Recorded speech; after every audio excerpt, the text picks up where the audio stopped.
All right, we are live and alone, and soon live with people, presumably. Cool. Hey everyone, how's it going? Good morning. Hello. If you're wondering what this is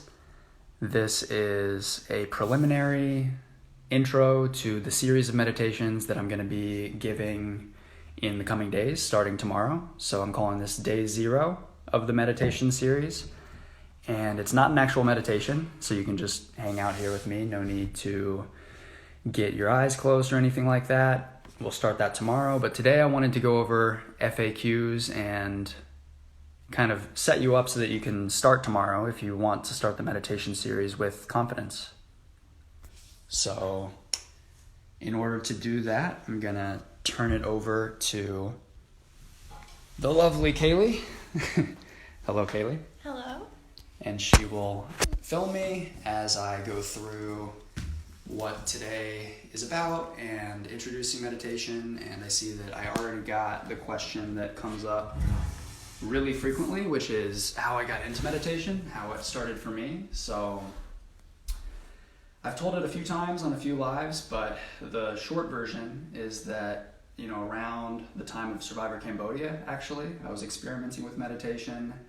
I did it a little bit before the show to try and get really centered and grounded and win the show, and that didn't work. And so after the show, I was, still looking for answers, experimenting with meditation, and I decided at one point to just try it every day. I had heard there was all this science, it was supposed to be so good, it was supposed to increase the density of the gray matter in my brain and slow the rate at which my brain degenerated and improve my memory and reduce the risk of 18 plus different diseases. So I said, let me do this every day, see where it can take me. And after about 6 weeks of meditating every day, I had like a horrible day where everything went wrong. And what was shocking about it was that I wasn't really reacting as I normally would. I wasn't spiraling. I wasn't, losing my ability to deal with the situations in the moment. My car getting towed, whatever else happened. I just kind of handled things one at a time, and I wasn't happy, but I also was, managing, and my anxiety was way more in control than it had been. And then something kind of clicked at that point where it went from this external motivation that I had heard meditation's good, I had heard there's mindfulness-based stress reduction and all these techniques, but I felt it for myself. And so once I felt it for myself, I kept doing it every day. And then I had some deep experiences that convinced me it was really worth putting a lot of time into, and just got deeper and deeper into it. I was going on retreats. And then in 2018, I was going to a monastery in Nepal to meditate there, which was a really instructive experience and a good contrast to meditating in the US, which my last retreat was this past fall in the US. I did a 3-month silent meditation retreat. So I've mostly remembered how to talk since then, and I've just gotten more and more into meditation personally, and excited to share meditation as well, share the basics of meditation, because for me, the turn didn't really happen. It didn't really start helping me until I felt it for myself. I had started and stopped for many, many months, and it had been on my bucket list, and I know it's on a lot of people's bucket list. A lot of people have it in the back of their heads that meditating is something they want to try eventually, but they just don't get around to it. So if me popping up on your social media feed amidst everything else that is on Instagram or whatever else can be the kick in the butt to get started and to give it a try, I'm very happy to be that and to share this practice that has brought a lot of peace into my life, and to give you enough of a taste, a 12-day series that you can see where meditation can take you and give it the full try, really feel the effects of it over multiple days. So I want to give you enough meditation for you to feel that. I want to also give you enough variety of meditation for you to know what's out there. People often don't know where to start, and they have a vague idea that meditation means focusing on the breath and not thinking, but they haven't looked too much deeper than that, and they don't know necessarily all the options. So there are many options, there are many resources already. There are great apps like 10% Happier, Calm, Headspace, but I want to, as much as I can, give you a variety of introductions to meditation and go through different techniques. So we'll start at square one, but we'll build up from, basic mindfulness of the breath, concentration techniques that can bring some calm into the mind, and also the foundations of insight meditation, so techniques like mental noting, and then not only concentration techniques like counting breaths, but also concentration on phrases, sharing metta, goodwill, cultivating certain qualities in the mind. So I'm not going to be able to cover all the meditation out there. There are also, mantras and visualizations and all sorts of meditations, but if you stick with these 12 days, if starting tomorrow you meditate each morning with me, or you watch the Instagram TV and do it later, you will, by the end of it, be able to meditate on your own. You'll know the different styles of practice that are out there, and you'll be empowered to, say bye to me and go on your meditative journey if you want. But most importantly, you'll just have enough meditative experience to decide for yourself firsthand, based on experience, if this is something that could help you. Because I think right now, during this COVID era, who doesn't have some anxiety, who isn't struggling a little bit, and it's really a timely time to start meditating. So yeah, I want to get into frequently asked questions, the things that come up. It's not to discourage you from asking questions on the Instagram Live. I have a good friend with whom I meditate each morning in community who's watching the Instagram Live and compiling, the worthwhile questions that I can get to at the end.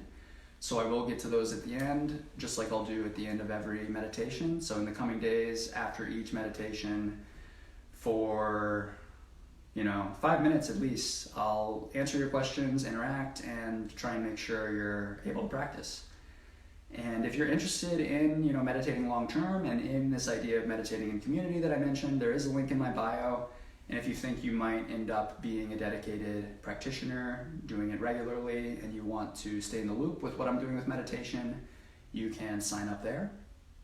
But in the meantime, I'll go ahead and get into the things that come up for so many people. So the reason I'm doing this is basically just because I like to answer questions, but these, 4 or 5 questions come up pretty much every time I do a meditation. I've hopped on Instagram Live a few times at this point, and just mix it up with you, guided a meditation, and answer the questions you have, and these come up almost every time. So the first one, the most basic one, is just, where do I start? Literally, where do I meditate? And the answer is essentially anywhere. Wherever you are, you can meditate. I am trying to counteract the notion that meditation is just something we do on the cushion, just an activity, for these 20 minutes in this specific way. It's really just going inward and looking at our experience. So it's something we can tap into all the time. Mindfulness can be an activity at any time.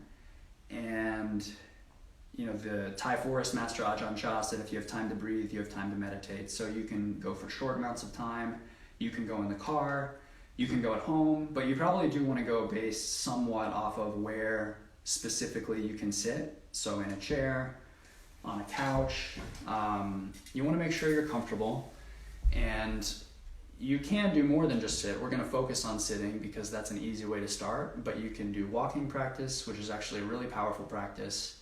There is practice lying down, and then there's practice standing. So if you maybe have a lot of tensions and it's hard for you to get relaxed in your body, or if you have, medical reason you need to lie down, lying down, perfectly valid. You can follow all these instructions lying down.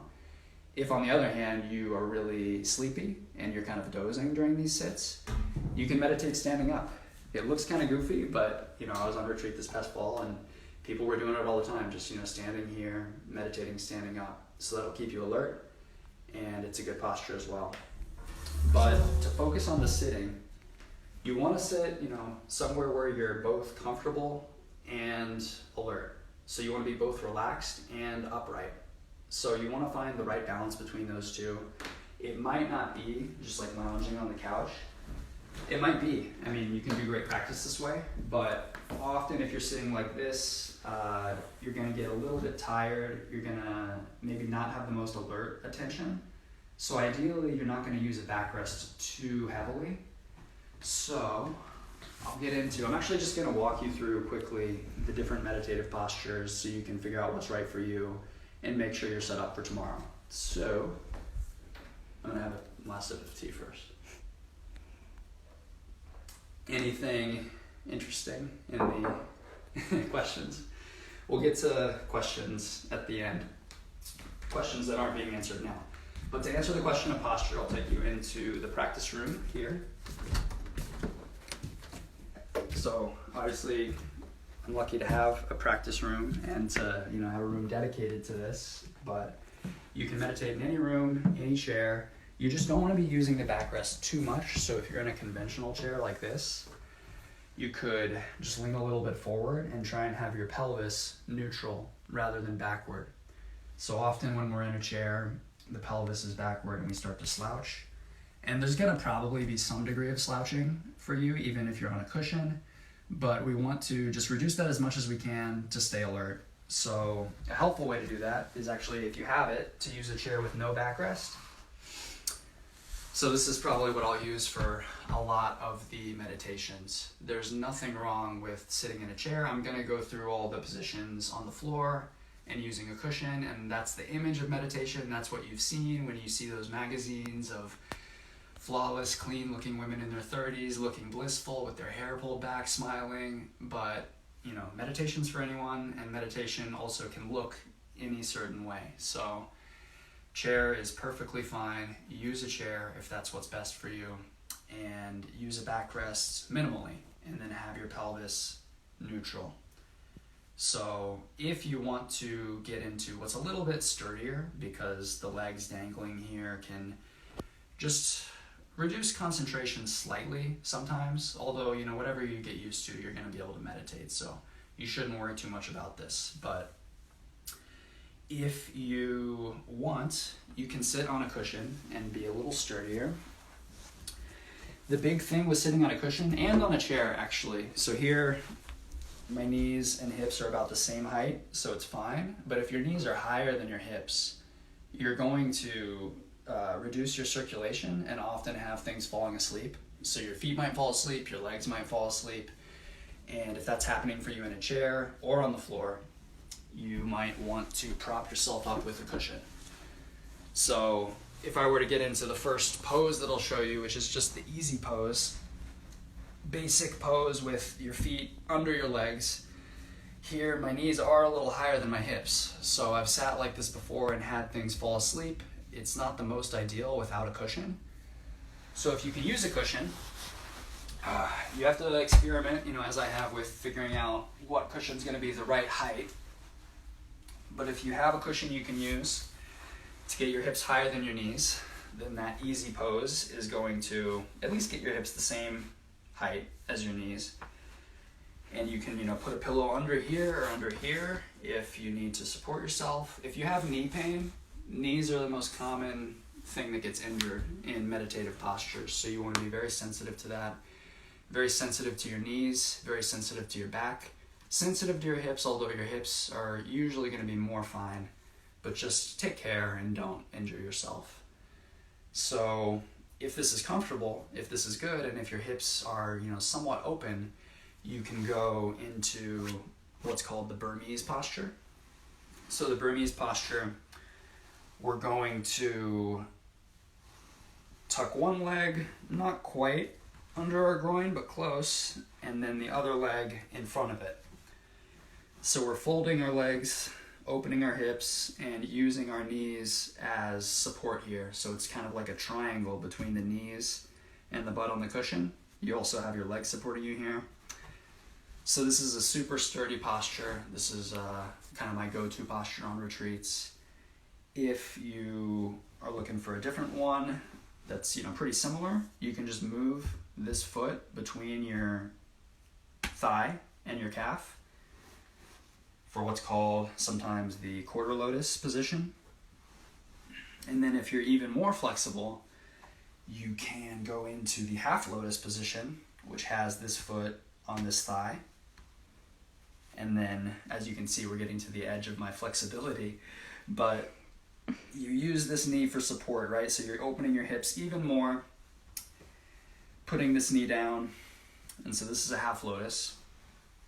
And if you are just uber flexible and you're a human pretzel, you can take this foot over onto this thigh. So just as this leg is, you put this leg over, and that is full lotus, which I will not do, because if you try and force yourself into these positions, you will get injured. Do not do that. Be patient with your body. You know, if you really want to be, you know, an ultimate yogi and do full lotus, it might just take like a few years of yoga, of doing stretches. Like, there are a lot of good hip openers you can do. There's this stretch, which is called through the hole.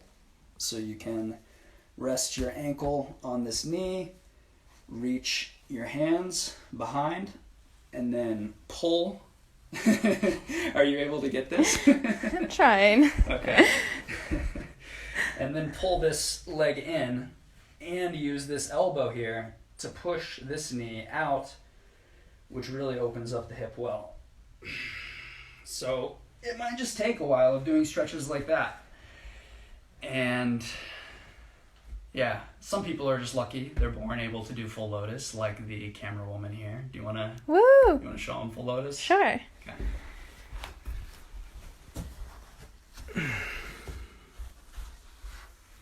Okay.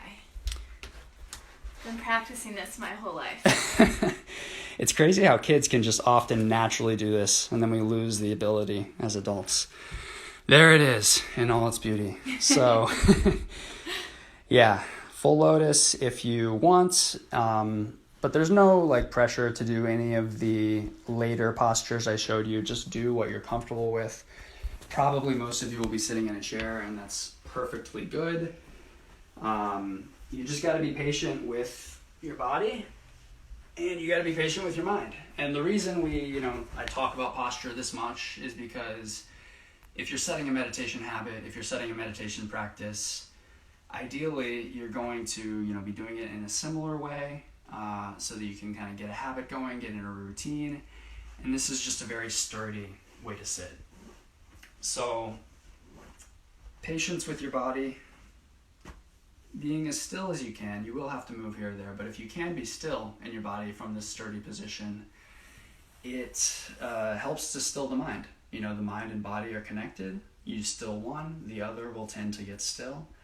And so, just as we're patient with the body, we have to be patient with the mind, which brings me to the next big FAQ, which is the concern, almost everyone has when they start meditating, at least in American culture, in a lot of modernized Western cultures.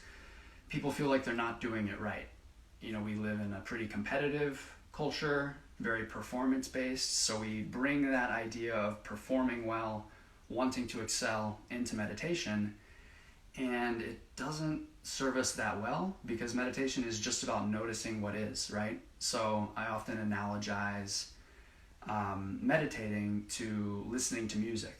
So it doesn't take any more effort than the effort it takes to listen to a song. Just like you would listen to the sounds of a song, you're tuning into the feelings of the body, the feelings of the breath, what's going on in your internal world.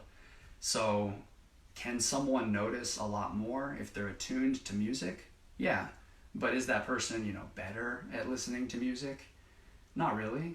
And, however you appreciate the song, however you notice your internal experience, you, as long as you're noticing it, are doing it right. So people often have their mind wandering, they're thinking all the time, and they take this as a sign that they're not doing it right. And I just like to reframe this, and I'll do this during the guided meditation tomorrow as well. But thinking, mind wandering, isn't a sign at all that you're meditating incorrectly. It is actually great in that moment when you notice that you're thinking. That is a moment of mindfulness, because it's a moment where you're aware that you're thinking. So if you're meditating and you're finding that your mind is wandering, as soon as you notice that your mind is wandering, you return your attention back to the primary object of attention, the breath, or whatever else it is. And as long as you're doing that, you're meditating correctly. So you want to just be very patient with yourself.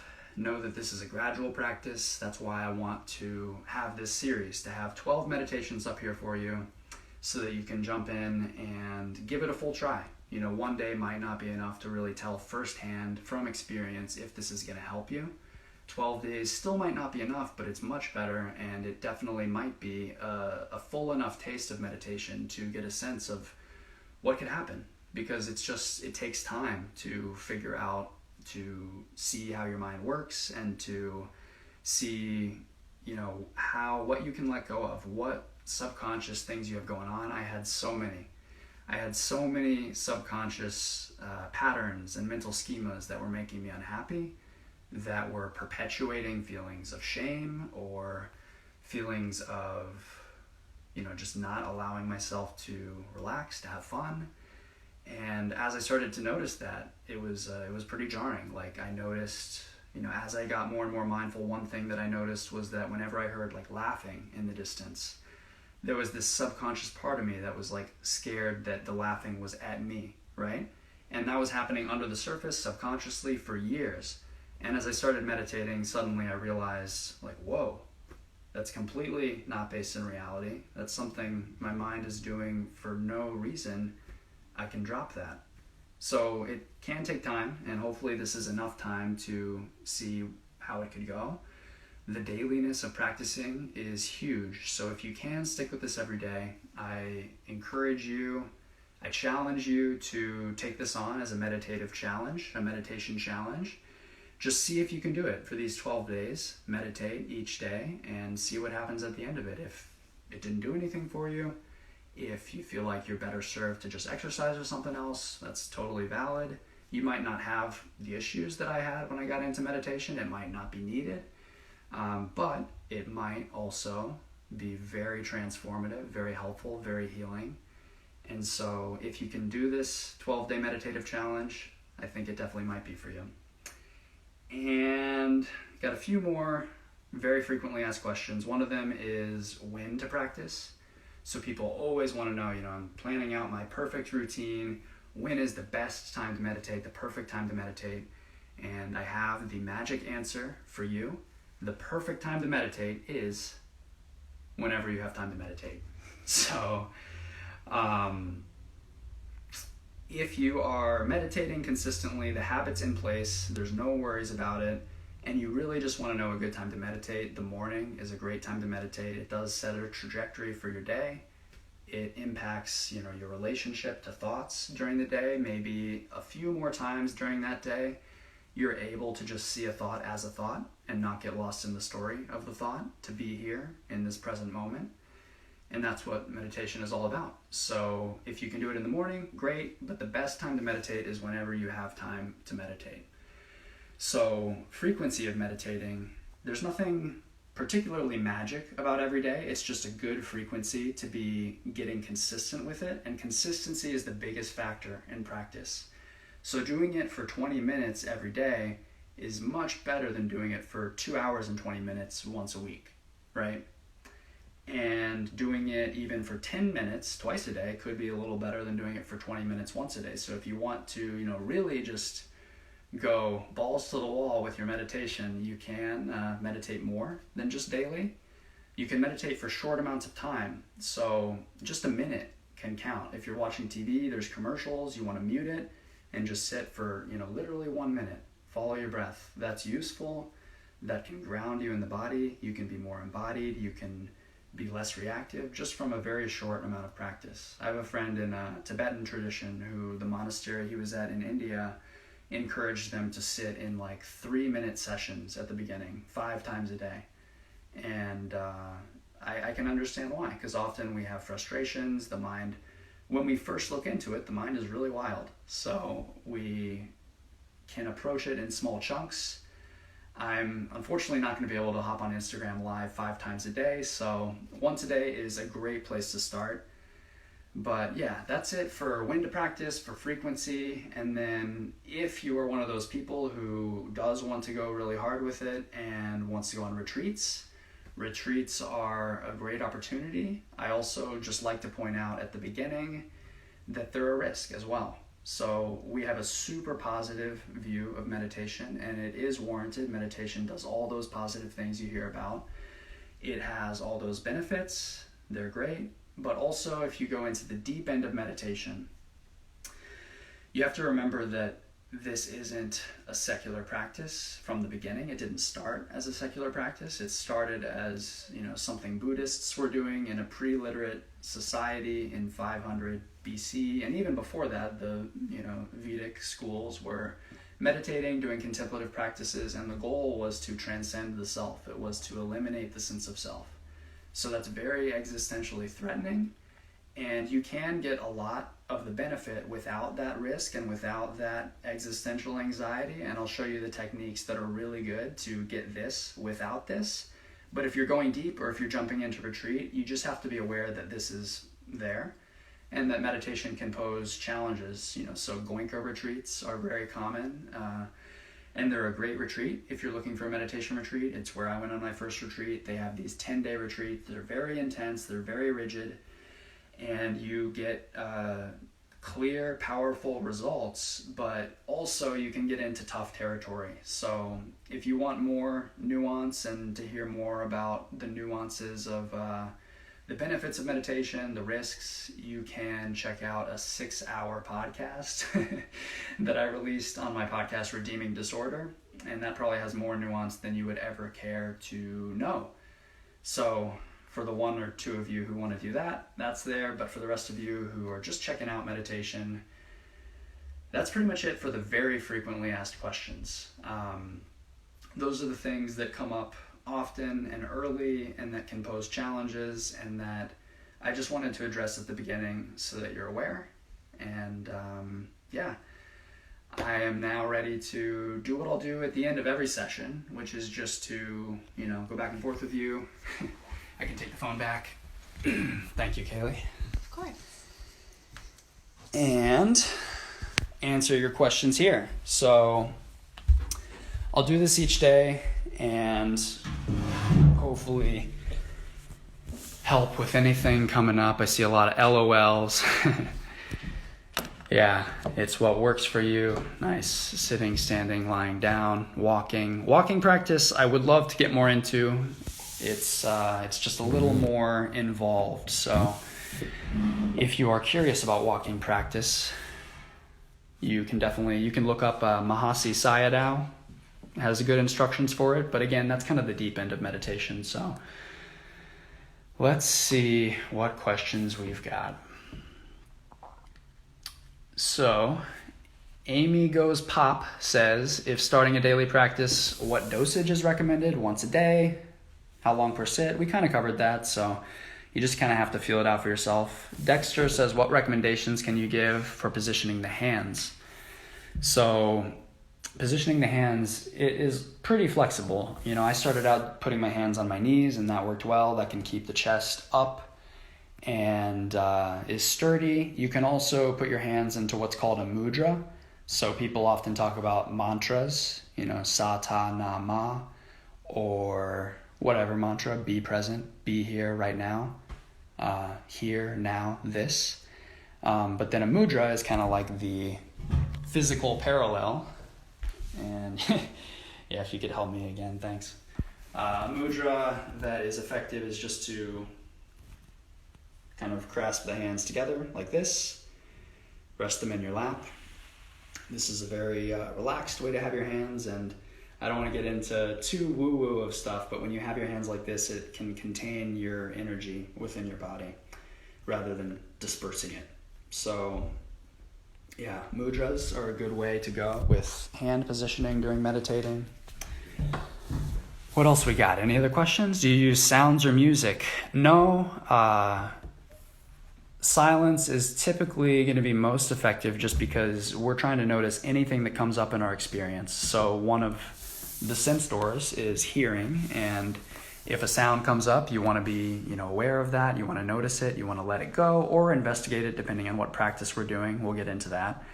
But, music can help. And there are different techniques that are, in the realm of meditation, like sound healing, which are getting a lot of traction. So sound healing is actually really cool. I want to check it out myself. And you can look into that if you're curious about the benefits of sound. My personal favorite type of meditation. I don't even know if I exactly have one. I'm really into the Mahasi noting technique. I mentioned the Burmese monk Mahasi Sayadaw. That's the technique I was doing intensively in Nepal, and it's very effective, but it's also very intense. And I think the best way, if you're just starting in your meditating journey, the best way to go is just to start at square one with the basic mindfulness of breath that we'll do tomorrow, and then I'll guide you through the techniques of mental noting that relate to the Mahasi Sayadaw stuff and concentration techniques, and sort of take you through the meditative landscape. Play again. Yes, everyone talks about Survivor. We will see. Okay, what would you say is the most impactful aspect of mindfulness that helps you in your daily life? What's the most powerful or simply the most relevant? So I would say it's the ability that you gain with mindfulness in everyday life to respond rather than reacting to things. So I mentioned that really bad day I had where everything was going wrong, and somehow I wasn't reacting that much. My anxiety was okay. And that was largely because I was able to respond rather than react. You know, my car tire gets punctured. Okay, how do I fix that? Let me respond. My car gets towed. Okay, there is a reaction there of, oh crap. But how do I respond? Let's just be in the moment and deal with it. And so just going through life with that balance, to especially interpersonally, you know, which was also, I think, on that bad day, you know, something went wrong interpersonally, and to be able to talk to someone, maybe someone you disagree with, or someone who triggers things for you, maybe family, and not just go into your stories, not just fall into your familiar role and start reacting, but to be able to meet them, you know, in this moment, hear what they're actually saying, and have effective communication. Meditation has revolutionized that for me. I don't think I would be able to, you know, have a rich relationship like I have with this lovely lady if I hadn't meditated as much as I have. So would meditation be a bad idea if I only did it for a few minutes? No. It would be a great idea if you did it for a few minutes. A few minutes is a great place to start.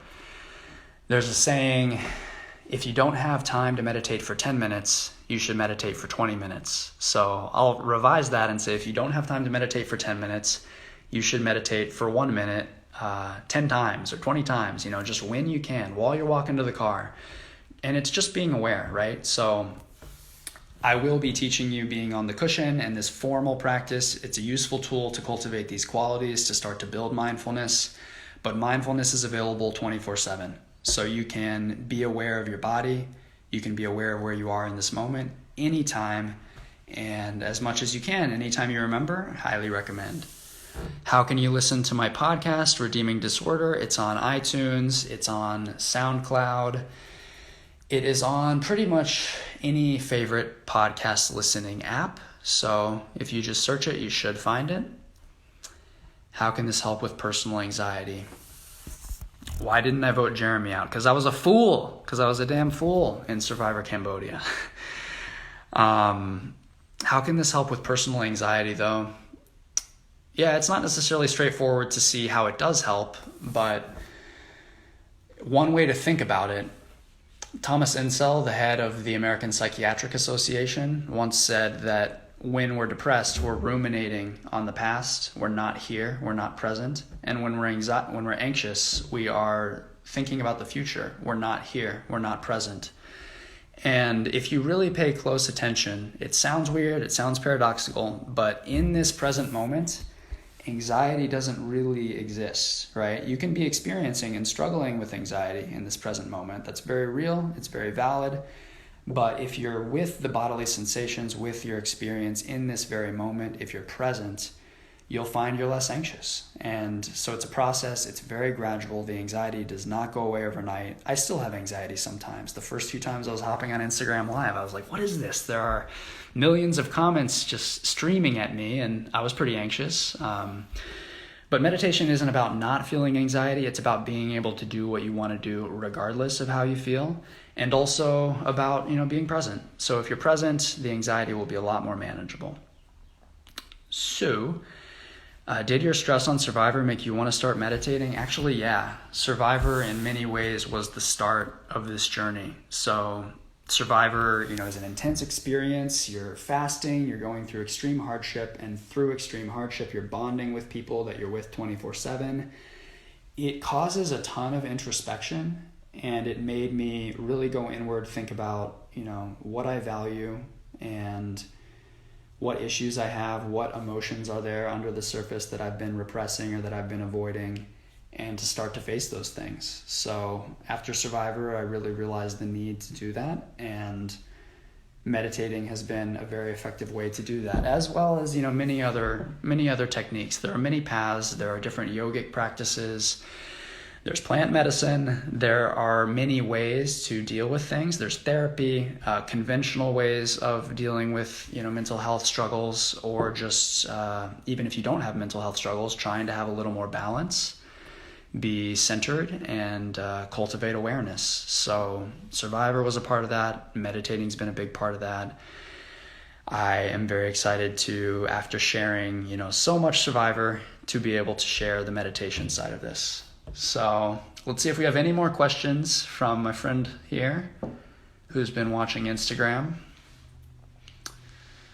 Do you think meditation has some effects on sleep and dreams? Yeah, for sure. So dreams, I think my perspective on dreams is pretty balanced between the two extremes that I sometimes see out there, of thinking they're just rubbish that you should disregard, and thinking that there's some end-all be-all message that you should really pay attention to. I think you should pay attention to your dreams. They are related to your subconscious, and meditation, one way to think about it, if you think of I know this is archaic compared to the psychology we have today, but if you think about the Freudian model of the conscious mind and the subconscious mind, like an iceberg, the conscious mind up here, and then what's really driving things, what's really steering the ship is mostly stuff you're unaware of, your subconscious mind. Your dreams reflect that, and meditation starts to dissolve the barrier between the two. So it starts to allow your conscious mind to become aware of the things that are subconscious. And so that's what happened with me, and that's to what I attribute a lot of healing, a lot of increased awareness, feeling better about myself, and just a lot of healing, good stuff. So yeah, the dreams reflect what meditation is doing. It does have an effect. And then Amanda Preston says, during meditation, why do you want to use the backrest minimally?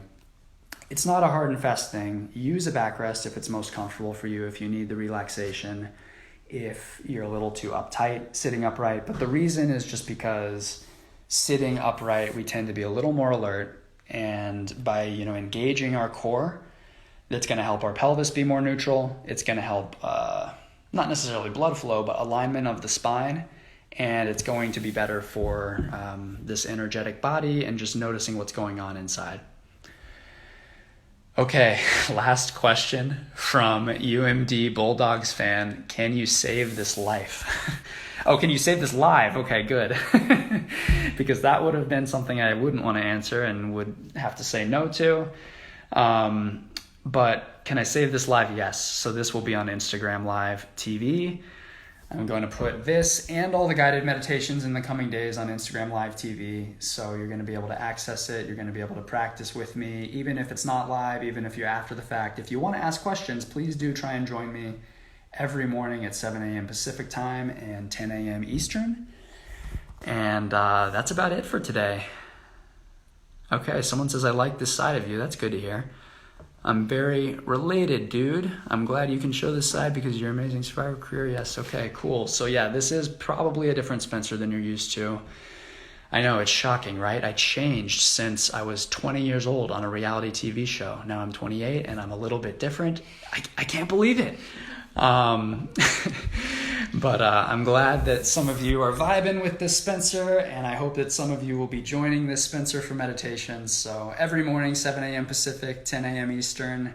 I'm really excited to practice with you. I'm really excited to share meditation with you. Much love, and I will see y'all tomorrow. Peace.